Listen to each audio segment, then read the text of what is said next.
आ गए आप लोग। आज आप सोच रहे होंगे कि सुपर हीरो चैनल पे ये लोग क्या कर रहे हैं और मैं सस्ता कैरी मिनाती क्यों बन गया। तो भाई सुनो, इसकी वजह है ये आदमी। इस बंदे ने सोचा कि मार्वल सिनेमैटिक यूनिवर्स की तरह ही बॉलीवुड का अपना एक सस्ता यूनिवर्स हो, कॉप यूनिवर्स। इसको लग रहा है ये एवेंजर्स बना रहा है, बाबा आजकल बहुत डर लगता है। अच्छा नहीं करते कंपेयर, पर अगर इंस्पिरेशन ली है तो देखना पड़ेगा ना कि कहाँ ली है और किस हद तक ली है। तौबा तौबा तौबा, थारा मूड खराब कर दिया। तो अगर आप रेडी हो तो कुर्सी की पेटी बांध लो, क्योंकि बहुत मजा आने वाला है।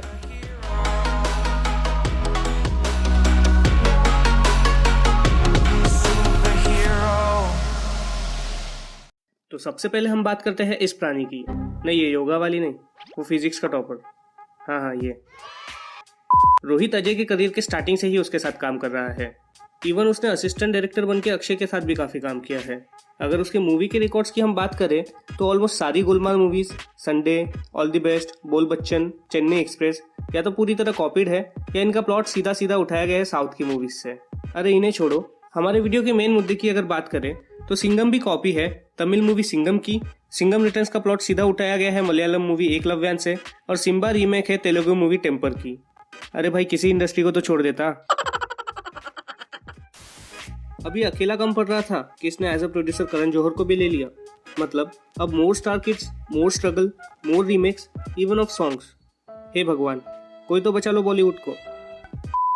अच्छा ये सब छोड़ो, एक यूनिवर्स बनाने के लिए सबसे ज्यादा जरूरी क्या है? Pre planning and continuity. अगर हम यहाँ पे प्री प्लानिंग की बात करें तो प्री प्लानिंग के नाम पे यहाँ पे कुछ है ही नहीं, क्योंकि सिंघम 1 और 2 के हिट होने के बाद भाई को लगा कि ये सुपर हीरोज एंड यूनिवर्स वाला फंडा बहुत चल रहा है। सुपर हीरो मूवीज बनाने का बजट तो है नहीं हमारे पास, तो सिंघम जैसे कुछ और ऑफिसर्स को जोड़ के एक कॉप यूनिवर्स बना लेते हैं। फिर उसने सिम्बा और सूर्यवंशी को बनाने के बारे में सोचा। और अब बात करते हैं कंटिन्यूटी की। तो भैया कंटिन्यूटी की जी तो इसने फिजिक्स से भी ज्यादा मार रखी है। सिंघम 1 में जो इसकी जीएफ थी, जिसके पीछे इसने अपना पूरा टाइम वेस्ट किया, वो बंदी, उसकी बहन और उसका बाप गोटिया सब गायब हो जाते हैं। चलो भाई का ब्रेकअप हुआ होगा, पर सिंघम रिटर्न्स में तो करीना को देख के इसकी फिर से आशिकी निकल जाती है। अच्छा इन दोनों मूवीज को छोड़ो, जब रोहित सिम्बा बना रहा था तब तो उसको इस यूनिवर्स वाली बात का पता था। इवन सूर्यवंशी कैरेक्टर भी सिम्बा के शूटिंग के पहले डिसाइड हो गया था। तब तो भाई के पास मौका था अपनी गलती को सुधारने का, पर इसने सबसे ज्यादा टट्टी इसी मूवी में की है, सिम्बा। अब चलो इसे भी देखते हैं। सिंघम 1 का छोटा डॉन यहाँ पे एक लॉयर है, उसी मूवी का एक सड़क छाप गुंडा यहाँ पे इंस्पेक्टर है, मिनिस्टर का प्यून यहाँ पे कोर्ट रूम के रिकॉर्ड्स देखता है, डीएसपी सत्यम पाटकर को तो इन्होंने सीधा मार ही दिया। पर ये क्या, इसमें इसका नाम इंस्पेक्टर साटे है, और ये सिंघम 1 का कांस्टेबल रमेश केलकर यहाँ पे कांस्टेबल आलोक बोरकर है। मतलब अरे इन दोनों का नाम बदलने की क्या जरूरत थी भाई। और गोटिया की बीवी यहाँ पे हेड कांस्टेबल मोहिले की बीवी है।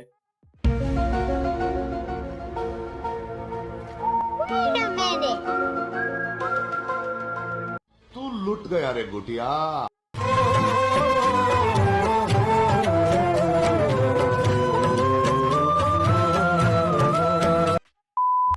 रुको भाई, अभी खत्म नहीं हुआ, और कचरा करना भी बाकी है। ये सिंघम रिटर्न्स की सस्ती वर्क का यहाँ पे जज है, और ये पुलिस वाला लॉयर। ये कैसा प्रमोशन है? और ये क्या, ये वही ईमानदार शहीद कॉप की माँ है ना, जिसका बेटा इस मूवी में विलन है। ये मैडम है सच्चाई की मूरत, जिसे नेता बनना है। इसने एक नेता को इसलिए थप्पड़ लगा दिया क्योंकि वो एक करप्ट नेता है, और अब ये एक गुंडे की बीवी है। इसके अलावा सिंघम के दूसरे पटाखे का गाँव की बाप अब यहाँ पे एक होम मिनिस्टर है। मुझे एक बात बताओ, इस बंदे को खुला किसने छोड़ा? अरे मैं बता रहा हूँ, कोरोना वायरस से ज्यादा खतरनाक है ये आदमी।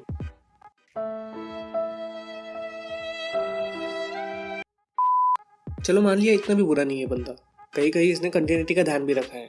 जैसे पहले 2 सिंघम मूवीज को ही पकड़ लीजिए।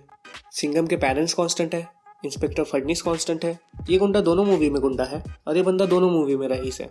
अब इतना कचरा करने के बाद लेट्स सी सूर्यवंशी में क्या होता है। और भी अगर कुछ इंपॉर्टेंट है एक यूनिवर्स को बनाने के लिए तो वो है क्रॉसओवर, जो कि भर भर के मिलेंगे आपको इन मूवीज में, इवन ट्रेलर्स में। उसके बाद लास्ट इंपॉर्टेंट पॉइंट है फ्यूचर स्कोप, जिसकी स्लाइड हमेशा प्रोजेक्ट प्रेजेंटेशन के टाइम में ब्लैंक रहती थी, बिल्कुल हम इंजीनियर्स के फ्यूचर की तरह। अगर इस कॉप यूनिवर्स के फ्यूचर की बात करें तो बताया ये जा रहा है कि रोहित अपने अगले कॉप की तलाश में है, और अगर यूट्यूब फेक न्यूज अकेडमी की बात माने तो रोहित विल स्मिथ को अपना अगला कॉप लेने वाला है। रुको जरा, सबर करो, बोला धक्का बुक्की नहीं करने का। सबको गाली देने का मौका मिलेगा। इन्हें ऐसा क्यों लगता है अब ये सुन लो, क्योंकि विल बैड बॉयज में कॉप का रोल करता है, और अक्षय और रोहित ने बैड बॉयज 3 का इंडिया में प्रमोशन किया था। इसके अलावा इन लोग का ये भी कहना है कि चुलबुल पांडे को भी आगे ऐड किया जा सकता है। पर क्या आपको ये पता है कि रोहित के सारे इंस्पेक्टर्स के नाम या सरनेम एस से शुरू होते हैं, जैसे कि सिंघम, सिम्बा और सूर्यवंशी। इसके अलावा दोनों के प्रोडक्शन हाउसेस भी अलग अलग है। पर चलो पैसा बोलता है, तो अगर ये लोग एक हो भी जाते हैं तो सैलमन भाई तो सबको अकेले ही पेल लेंगे। इन तीनों की क्या जरूरत है? इन दोनों का तो पता नहीं, लेकिन हाँ, शाहरुख जरूर दिख सकता है रोहित की अगली मूवी में। क्यों, ये तो आपको भी पता होगा, पर अगर नहीं पता तो मैं बता दूं कि जो हमारे रोहित भैया है वो क्रिस्टोफर नोलन से काफी इंस्पायर्ड है। क्रिस्टोफर नोलन अपनी सारी मूवीज में ज्यादातर सेम ही कास्ट एंड क्रू को प्रेफर करते हैं और रोहित भी सेम ही कास्ट एंड क्रू को प्रेफर करता है। इवन उसने एक ही एक्टर को लेके 11 डिफरेंट मूवीज बना डाली और शाहरुख के साथ भी 2 तो हो ही गई है, 4-5 तो वो ऐसे ही बना डालेगा। अब जब हम इतनी बुरी बातें बोल चुके हैं तो थोड़ी अच्छी भी बातें बोल लेते हैं, क्योंकि देखो, हर सिक्के के 2 पहलू होते हैं। व्हेन सिंघम रिलीज्ड, मैं वो मूवी दोबारा देखने गया अपने मॉम एंड डैड को साथ में लेकर, क्योंकि बात तो थी उस मूवी में, no nudity, no double meaning jokes, और स्टोरी भी एकदम टिपिकल इंडियन सिनेमा वाली। एक पुलिस ऑफिसर जो कितना भी ज़्यादा स्ट्रॉन्ग हो फिजिकली, उसे पॉलिटिकल पावर के आगे झुकना ही पड़ता है। बट सिंघम नहीं झुकता, बल्कि सारे पुलिस डिपार्टमेंट को यूनाइट करता है, और आगे आपको पता है क्या होता है।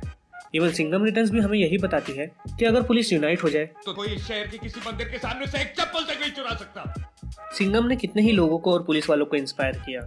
सिम्बा में तो देश का सबसे रीसेंट और सेंसिटिव मुद्दा था, रेप का मुद्दा।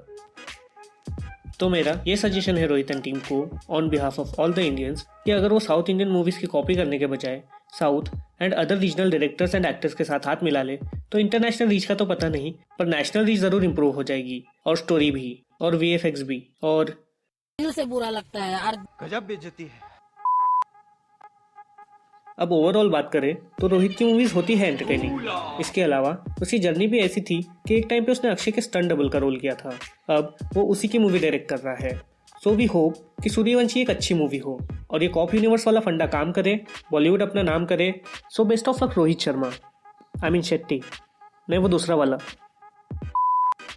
तो अगर आप यहाँ तक पहुंच ही गए हैं, इसका मतलब आपको ये वीडियो पसंद आया तो लाइक और शेयर ठोक दीजिए, महाकाल का लाइक और शेयर ठोक दीजिए, 5000 लौटे दिख जाना चाहिए। इसके अलावा अगर आप इस चैनल पे नए हैं तो प्लीज